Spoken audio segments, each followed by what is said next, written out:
Friends, welcome back.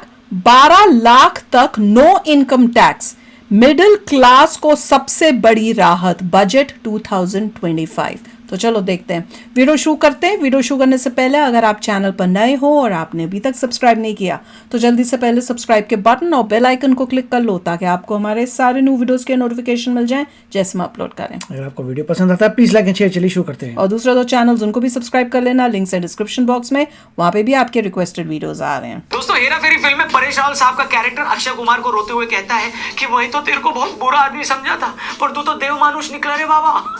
जब से 2025 का बजट आया है, पूरा मिडिल क्लास निर्मला ताई को लेकर भी यही बोल रहा है। निर्मला ताई ने एक झटके में करोड़ों सैलरीड क्लास के लोगों को इतने पैसे दे दिए हैं जितना तो उन बेचारों का इस बार इंक्रीमेंट नहीं होना था। कुछ लोग तो इस सेविंग से इतने एक्साइटेड हो गए कि उन्होंने प्रॉपर्टी डीलरों को फोन लगाकर बुर्ज खलीफा के रेट पूछने शुरू कर दिए। प्रॉपर्टी डीलर पूछ रहा है कि सर बुर्ज खलीफा पे फ्लैट चाहिए, और ये लोग बोल रहे नहीं, पूरा बुर्ज खलीफा बताओ कितने का लगाओगे। कुछ लोग तो शहबाज शरीफ को डीएम करके बोल रहे हैं कि चचा आपने घबराना नहीं है, कुछ पैसे चाहिए तो मुझे बोल देना।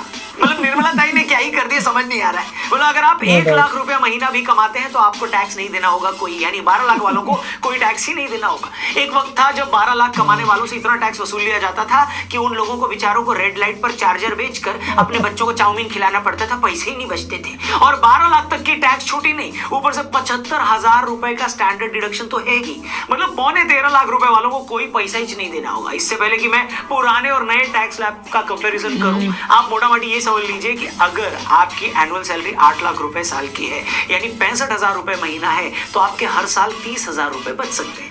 अगर आपका पैकेज 9 लाख है तो साल के 40,000 बचेंगे, 10 लाख है तो 50,000, 11 लाख है तो 65,000, 12 लाख है तो 80,000, 18 लाख है तो 70,000 और 25 लाख है तो साल का 1,10,000 रुपए बचेगा। मोटा मोटी जिन लोगों की सैलरी 50-60,000 से 2 लाख रुपए महीना है, उनके अगले साल से सिर्फ टैक्स के एक महीने में 3,000 से लेकर 10-11,000 बच सकते हैं। मतलब जितना इस सैलरी पर एक बंदे का साल का इंक्रीमेंट नहीं होता, उतना पैसा तो टैक्स में बचा लेंगे। दूसरे शब्दों में कहूं तो मार्च अप्रैल वाले इंक्रीमेंट से पहले ही सैलरीड क्लास का एक इंक्रीमेंट तो गवर्नमेंट ने कर दिया। अब आप चाहो तो पहले इसी बात पर आधा घंटा भंगड़ा डाल सकते हो, क्योंकि ये वही मिडिल क्लास है जिसको वित्त मंत्री से सबसे ज्यादा शिकायत थी। वो बेचारा यानी मिडिल क्लास यही सोच रहा था कि सरकार या तो बड़े बड़े बिजनेसमैन की परवाह करती है या उन गरीबों की परवाह करती है जो उनके वोट बैंक है। हमें क्या मिलता है हर बजट में? घंटा। लेकिन ऐसा लगता है कि प्रयागराज में लगे महाकुंभ का असर निर्मला ताई पर भी हुआ है। उन्हें भी लगा कि महाकुंभ के इस सीजन में हम भी मिडिल क्लास को टैक्स में बड़ी छूट देकर अपने कुछ पाप धो सकते हैं। रोजर, इससे पहले कि मैं आपको डिटेल में बताऊं कि इस बार टैक्स स्लैब में क्या क्या बदलाव हुए हैं और आपसे जुड़ी ऐसी कौन सी चीजें जो सरकार ने सस्ती कर दी है, आपको एक इंपॉर्टेंट बात बताने जा रहा हूं, ध्यान से सुनिएगा। जैसे गवर्नमेंट ने इस बजट में भी इकोनॉमिक ग्रोथ और इनोवेशन पर फोकस किया है, वैसे ही जॉब मार्केट भी $100 मिलियन थी।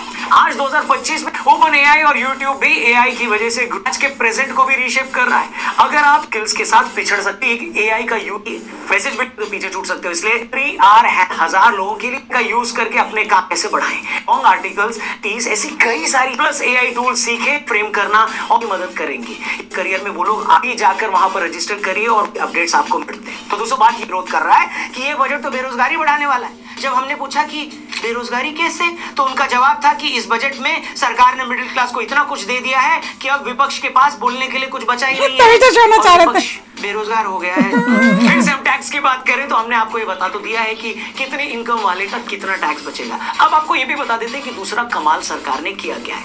अब से पहले 0 से 3 लाख तक वालों को कोई टैक्स नहीं देना पड़ता था, अब 4 लाख वालों को कोई टैक्स नहीं देना होगा। पहले 5 से 7 लाख वालों को 5% टैक्स देना होता था, अब 4 से 8 लाख वालों के 5% देना होगा। लेकिन सरकार ने इनकम टैक्स के सेक्शन 87A के हिसाब से आपका ये टैक्स भी माफ कर दी। इस तरह से नए टैक्स रिजीम में 8 to 12 लाख की इनकम पर भी 10% टैक्स है, लेकिन सरकार इसे भी 87A के अंडर माफ कर दी। इसलिए ये बोला जा रहा है कि 12 लाख की इनकम पर आपको कोई टैक्स नहीं देना होगा। लेकिन यहाँ मैं ये भी क्लियर कर दूं, ये छूट सिर्फ नौकरी से मिलने वाली सैलरी पर है। अगर आप शेयर मार्केट या प्रॉपर्टी बेचकर किसी तरह से कैपिटल गेन करते हैं तो वहां फायदा नहीं मिलेगा। लेकिन नए टैक्स स्लैब में सरकार ने 12 से 16 लाख में 15%, 16 से 20 में 20%, 20 से 24 लाख में 25% और 24 लाख से ऊपर 30% टैक्स लगाया। तक 15 लाख से ऊपर की सैलरी होते ही आपको 30% टैक्स देना पड़ता था। वहीं अब ये लिमिट बढ़ाकर 24 लाख रुपए से ज्यादा यानी 2 लाख रुपए महीने से ज्यादा की हो गई है। अब आप पूछेंगे रौनक भाई, ऐसा करने के पीछे सरकार का मकसद क्या था, आखिर अब उसे ये अकल क्यों आई है? तो मैं कहूंगा इसके पीछे 2 रीजन है। एक रीजन तो हमारी इकोनॉमी से जुड़ा हुआ है और दूसरा है पॉलिटिकल रीजन। तो पहले उसी पॉलिटिकल रीजन को मैं समझा देता हूँ। तो बात बड़ी सीधी सी है दोस्तों, जून 2024 में जब लोकसभा के रिजल्ट आए और बीजेपी को उतनी सीटें नहीं मिली जितना वो सोच रहे थे कि मिलेंगी, तो खुद बीजेपी के लोगों का ये मानना था कि सैलरीड क्लास या मिडिल क्लास उससे नाराज है, क्योंकि मिडिल क्लास को लगता है कि सरकार हम पर ध्यान ही नहीं देती। अब इसे काउंटर करने के लिए कुछ तो करना था, इसलिए टैक्स में ये इतनी बड़ी रिबेट दी गई है, क्योंकि सरकार को ये बात भी समझ में आ गई कि भाई भले ही इस देश में इनकम टैक्स देने वाले लोग कम हैं और देश की आबादी के मुकाबले इनका परसेंटेज भी छोटा है, लेकिन ये वो लोग हैं जो ओपिनियन मेकर हैं, यही वो लोग हैं जो सोशल मीडिया से लेकर मेन स्ट्रीम मीडिया में सबसे ज्यादा एक्टिव हैं, वहीं पर ये सबसे ज्यादा हल्ला काटते हैं। इसलिए अगर हमने इस क्लास के लिए कुछ अच्छा भी किया तो उसी ओपिनियन को बनाने में मदद भी मिलेगी। दूसरे शब्दों में कहूं तो जो जून में आप लोगों ने 30-40 सीटें कम देकर सरकार को झटका दिया है, आज मिली टैक्स रिबेट उसी झटके का रिवॉर्ड है। अब आते हैं दूसरे रीजन पर, वो पूरी तरह इकोनॉमिक है। दरअसल कुछ टाइम से कंज्यूमर मार्केट में स्लो डाउन है, जिसे मार्केट की भाषा में स्पेंडिंग इंक्रीज होगी। तो सरकार का आइडिया ये भी था कि जब हम लोगों को ये टैक्स रिबेट देंगे और उनको हर महीने 5 से 10 हजार रुपए अगर उनके बचेंगे तो वो बाजार में जाकर ज्यादा खरीदारी करेंगे। तभी आप देखेंगे कि बजट आते ही एफएमसीजी और ऑटो सेक्टर में उछाल आया है, क्योंकि बहुत से लोग हैं जो महीने के बचे इन्हीं 5-7 हजार रुपयों से छोटी छोटी गाड़ी की किश्त भी बंधवा लेंगे, बाजार में जाकर वो चीजें खरीदने लगेंगे जो अब तक नहीं खरीद रहे थे। इतना ही नहीं, सरकार ने बहुत सारी ऐसी चीजें भी इस नए बजट में सस्ती कर दी हैं जो वैसे तो सभी खरीदते हैं, मगर मिडिल क्लास इसका सबसे बड़ा मार्केट है। इस बजट के बाद आपके मोबाइल फोन सस्ते हो सकते हैं। इसके अलावा एलईडी टीवी, चमड़े से बना सामान, इलेक्ट्रिक व्हीकल्स, भारत में ही बने कपड़े सब सस्ते हो जाएंगे। तो सरकार कह रही है कि बेटा जो तुम्हें 5-6 हजार रुपया हमने महीने का दिया है, अब मोबाइल भी सस्ता कर दिया है, टीवी भी सस्ता हो गया, जाओ सिमरन जी लो अपनी जिंदगी। मिडिल क्लास आदमी के अलावा सरकार ने बुजुर्गों, किसानों, महिलाओं और यंग लोगों के लिए भी कई बड़े ऐलान कर दिए। हम ज्यादा डिटेल में नहीं जाएंगे, लेकिन मोटी मोटी बातें आप समझ लीजिए। अब होता यह था कि बुजुर्गों को अगर कोई इंटरेस्ट से इनकम होती थी तो सरकार उस पर 50,000 की छूट टीडीएस पर देती थी। अब ये लिमिट बढ़ाकर 1 लाख कर दी। जो लोग टैक्स फाइल करना भूल जाते थे वो पिछले 4 सालों का आईटी रिटर्न एक साथ फाइल कर सकते हैं। सबसे बड़ी बात, सरकार ने बहुत सारी कैंसर की दवाइयां सस्ती कर दी। अगले 3 साल में भारत के सभी जिलों में कैंसर के डे केयर सेंटर बनाए जाएंगे। इस साल बिहार में इलेक्शन है तो सरकार ने बिहार को इतना कुछ दे दिया है कि शहबाज शरीफ भी प्रेस कॉन्फ्रेंस करके बोल रहे हैं कि पाकिस्तान भी बिहार में ही आता है और उसका असली नाम पश्चिमी बिहार है। सरकार ने बिहार में national institute of food technology बनाने का ऐलान किया है। बिहार आईआईटी को एक्सपांड करने का भी प्लान है। बिहार को ध्यान में रखते हुए एक मखाना बोर्ड भी बना रहे हैं। हालांकि राहुल बाबा कह रहे थे कि मखाना कौन खाता है, बनाना ही था तो चिली पनीर बोर्ड या फिर मलाई चाप बोर्ड बनाया जाता है कि नहीं। इसके अलावा सरकार ने टीडीएस से जो इनकम होती थी उस पर टीडीएस की लिमिट को 6 लाख रुपए तक कर दिया है। किसानों के क्रेडिट कार्ड की लिमिट को 3 लाख से बढ़ाकर 5 लाख कर दिया है। अगर कोई किसान डेयरी और मछली पालन करना चाहता है तो उसे 5 लाख रुपए तक का लोन भी मिलेगा। युवाओं के लिए अगले 5 साल में मेडिकल की 75,000 सीटें बढ़ाई जाएंगी। देश के 23 आईआईटी इंस्टीट्यूट्स में देश में 6500 सीटें बढ़ाई जाएंगी। वहां पर सभी सरकारी मिडिल स्कूलों और प्राथमिक स्वास्थ्य केंद्रों को ब्रॉडबैंड से कनेक्ट किया जाएगा। युवाओं के लिए अगले 5 साल में मेडिकल की 75,000 सीटें बढ़ाई जाएंगी। एमएसएमई के लिए लोन गारंटी की लिमिट को 5 करोड़ से बढ़ाकर 10 करोड़ कर दिया गया है। मुझे पता है आप में से कुछ लोगों का इंटरेस्ट टैक्स स्लैब और टैक्स में मिली रिबेट के अलावा किसी चीज में नहीं होगा, और वो मैं समझ भी सकता हूं क्योंकि हम सब ऐसे ही हैं। लेकिन कभी कभी हमारे लिए एज अ कंटेंट क्रिएटर ये बताना जरूरी हो जाता है ताकि आप सबको पता लगे कि एक बजट कितने लोगों को इंपैक्ट करता है और कैसे ये बजट देश की तस्वीर बदलता है। ओवरऑल जितने भी एक्सपर्ट्स को मैंने अब तक सुना है वो बजट को अच्छा ही बता रहे हैं। बाकी आप लोग बताओ ना दोस्तों, स्पेशली सैलरीड क्लास अगर देख रहा है, हेलो, आप टैक्स में इतनी रिबेट पाकर खुश हैं या आपको लग रहा है नहीं अब भी कोई कमी रह गई है और आप सोच रहे हैं कि यार निर्मला ताई अगर हर महीने 5100 रुपए का शगुन भी हमारे अकाउंट में जमा करा देंगे तो कितना अच्छा होता है कि नहीं। ऐसे लोगों को मैं यही कहूंगा कि मान जाओ बेटा मान जाओ, निर्मला ताई के दरबार से बड़े दिनों बाद कुछ मिला है और जो मिल रहा है उसे चुपचाप खुशी खुशी ले लो, वरना ताई का मन पलट गया ना तो वो हर टैक्स रिबेट से मिली खुशी पर भी टैक्स लगाकर सारा पैसा वसूल ले। देखिए काफ़ी अच्छा था, बहुत ही अमेजिंग ये इस बार का बजट है। स्पेशली जो आप कह सकते हैं कि अच्छे इंसान है, मतलब जो हेरा फेरी नहीं करते उन लोगों के लिए। और लोग हेरा फेरी कर सकते हैं, बिजनेस में सबको पता है हेरा फेरी कर सकते हो, आप प्रॉफिट कम दिखा सकते हो, एक्सपेंडिचर ज़्यादा दिखा सकते हो, मगर जो बंदा सैलरी लेता है वो हेरा फेरी नहीं कर सकता। उसको सैलरी मिलती है, उसकी कंपनी का एचआर जो है टैक्स काटता है, उसके बाद उसे मिलता है, he has no control, right. और आप ये देखिए कि अगर मतलब 25 साल पहले 30 साल पहले जब मैं इंडिया में काम करता था, मुझे अगर पता था कि टैक्स नहीं देना कितनी मज़े की बात आती कि आपको टैक्स ही नहीं देना, रियली जो मिलता बस वही है, कोई टैक्स ही कट नहीं होगा, कोई टैक्स कट नहीं होगा।